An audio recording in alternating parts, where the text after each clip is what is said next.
Have you ever really thought about what goes into making a computer scientist? What's the actual recipe? Well, it turns out a huge part of the answer is hidden in their original blueprint, the university curriculum that shapes how they think and what they can build. So that brings us to the big question, right? In a world where tech is just accelerating like crazy, how do you actually build a world-class computer scientist from the ground up? Okay, let's really get into this. The answer, as we're about to see, is baked right into that educational blueprint. And by comparing these blueprints, one from the past and one for the future, we get to see this amazing story of how our priorities in the tech world have completely changed. So to really get it, we're putting two blueprints right next to each other.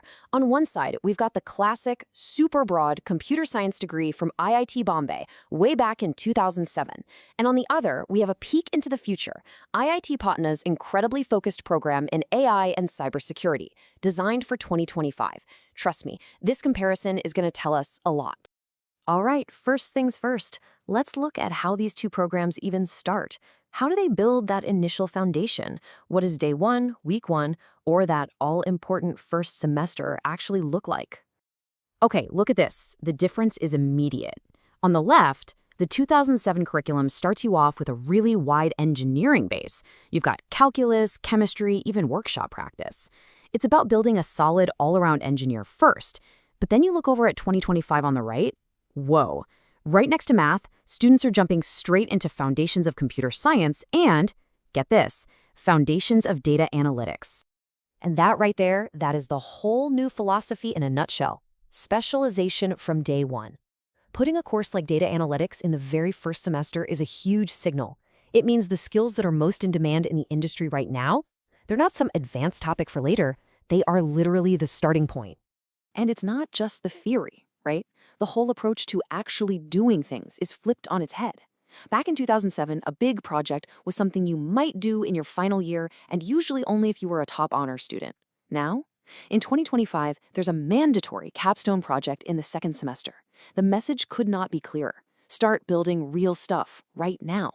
Okay, so let's move on deeper into the core of the curriculum. When do students get their hands on the topics that are basically defining our world today? Things like AI and cybersecurity. Well, this timeline really says it all. In the 2025 program, students are already tackling machine learning in their third semester, just a year and a half in. But back in 2007, the first real introduction to artificial intelligence didn't even happen until the sixth semester. That is a massive head start on one of the most important technologies, ever. And we see the exact same story with cybersecurity. In 2007, it was this interesting specialty, right? An optional class you could take in your later years if it sounded cool. In 2025, Foundations of Cybersecurity is a mandatory core class in the third semester. It's gone from a nice to have to an absolute you must know this. So as students move into the later parts of their degree, what happens then? Let's compare how they actually build up that practical, hands-on expertise through projects and specialized courses. Okay, prepare yourself because this bar chart it's just wild. In the 2007 program, a top student doing project work would get about 18 credits. In the 2025 program, the minimum requirement is 66 credits dedicated to projects. That's not even a small change. It shows that the modern curriculum is just relentlessly focused on building a deep, tangible portfolio of actual work. And a huge part of that is this thing called the Summer Industry Project. This isn't just some homework assignment. It's a mandatory 4-credit requirement to go work on real-world problems with mentors who are actually professionals in the field. It's all about erasing that line between the classroom and the industry. And just look at the kinds of things you can specialize in now. This list of electives for 2025, it reads like a tech headline from this week. Generative AI, LLMs, quantum machine learning, smart contracts. This is as cutting edge as it gets. It's designed to create experts in very specific, very high-demand fields. So we've looked at all this, all these differences. What's the big takeaway? What does this all tell us about how the idea of an engineer is changing? I think the conclusion is pretty clear. What we're seeing is this fundamental shift in philosophy. We've moved away from a model that was all about building a generalist with strong fundamentals first, to a new, integrated approach that weaves deep specialization in right from the very beginning. Here's a pretty good way to think about it.